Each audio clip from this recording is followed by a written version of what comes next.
हाँ बच्चों, आज हम थोड़ा मुहावरे के बारे में जानेंगे। वैसे मुहावरे लोगों के अलग होते हैं, वो कभी बाद में आप सीखेंगे। फिलहाल मुहावरे की बात करते हैं। मुहावरे का मतलब होता है उसको वैसे का वैसा ही इस्तेमाल किया जाता है, ठीक है, चेंज नहीं किया जाता। तो आज हमारे पास 4 मुहावरे हैं जिनको चित्र बना के आपको समझाया गया है, आपकी किताब में भी और आपकी कॉपी में भी, ठीक है। चित्र बना के इसलिए क्योंकि आप बच्चे हैं और बच्चों को चित्र देख के चीजें ज्यादा अच्छे से समझ में आती है, ठीक है। जैसे कि पहला मुहावरा है, दीपक बनाया हुआ है और नीचे अंधेरा है, तो उससे मुहावरा क्या बना, दीपक तले अंधेरा। अब इसका मतलब क्या होता है, यानी कि दीपक जो है सारी दुनिया को या आसपास तो रोशनी फैला रहा है, लेकिन खुद किसके अंदर है, अंधेरे में। दीपक खुद अंधेरे में है लेकिन दूसरों को क्या दे रहा है, प्रकाश। तो इसके 2 तरीके हो सकते हैं। एक इंसान खुद दुख उठा रहा है और दूसरे को सुख पहुंचा रहा है। एक तो इसका ये मतलब हो सकता है, ठीक है। दूसरा इसका ये भी मतलब हो सकता है कि एक इंसान दूसरों को तो शिक्षा दे रहा है लेकिन खुद उस पर चलता नहीं है। जैसे कोई दूसरों को ज्ञान देता है, पढ़ाई करो, लेकिन खुद पढ़ाई नहीं करता, ठीक है। या फिर दूसरों को इंसान कहता है कि भाई पेड़ लगाओ, पर उसने कभी कोई पेड़ लगाया नहीं। तो दोनों तरीके से हम इस मुहावरे को समझ सकते हैं। जब भी बोला जाएगा ऐसा कैसा बोला जाएगा, और इसका मतलब क्या होता है, दीपक तले अंधेरा। बात समझ में आ रही है आपको? दीपक तले अंधेरा कहावत कहां पे इस्तेमाल करेंगे बेटा, सुन लीजिए 2 मिनट, पेंसिल रख के, ठीक है। लिखेंगे हम बाद में, क्योंकि समझ आना जरूरी है, कॉपी भरना ज्यादा जरूरी नहीं है, वो तो हम बाद में भी करेंगे। इतना समझ में आया बच्चों? दूसरा जो हमारा मुहावरा है वो है, हाथ कंगन को आरसी क्या।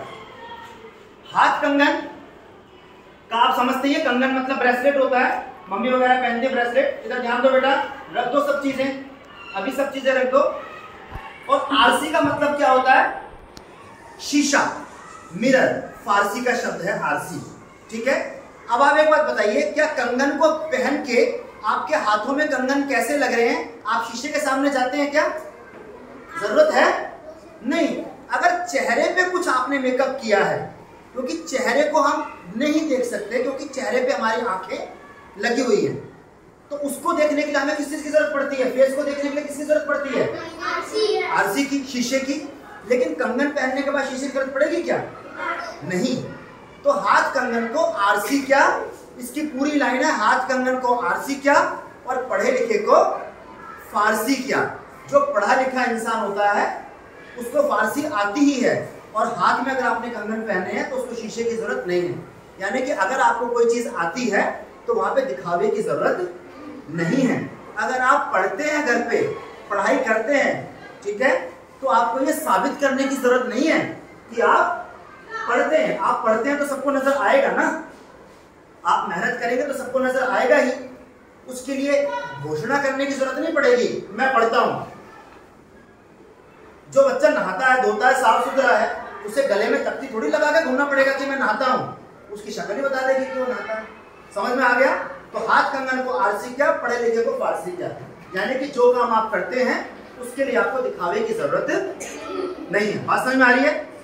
तीसरा मुहावरा है, आस्तीन का सांप। अच्छा, हाथ कंगन का आरसी वहां पे चित्र बनाया हुआ है।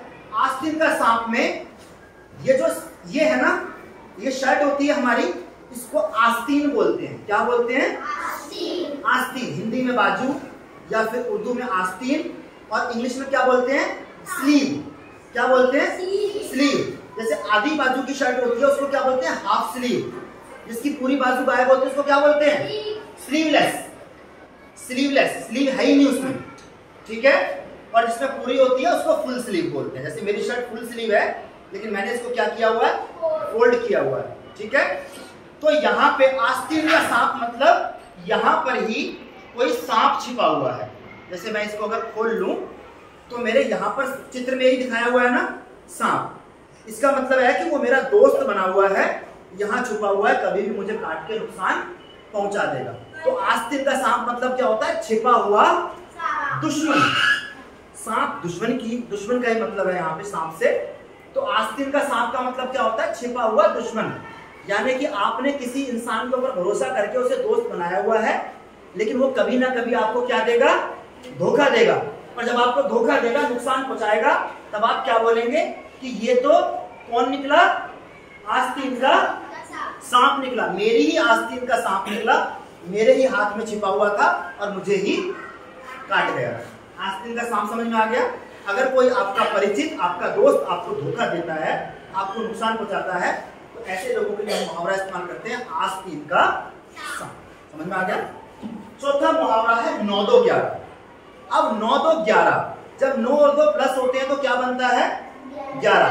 11 में कितने डंडे होते हैं? 2। और इन 2 डंडों का मतलब क्या है? आपकी 2 टांगे, और 2 टांगों से क्या करते हैं आप? दौड़ लगाते हैं। तो 9 और 2 11, इसका मतलब क्या हुआ? भाग जाना। 9 2 11 का मतलब यहां से 9 2 11 हो जाओ। ठीक है, चोर ने मेरा सामान चुराया और 9 2 11 हो गया। ठीक है, जैसे ही सर ने उसको डांट लगाई वो 9 2 11 हो गया, भाग गया। चारों मुहावरे आपको अच्छे समझ में आ गए? चलिए ठीक है, थैंक यू।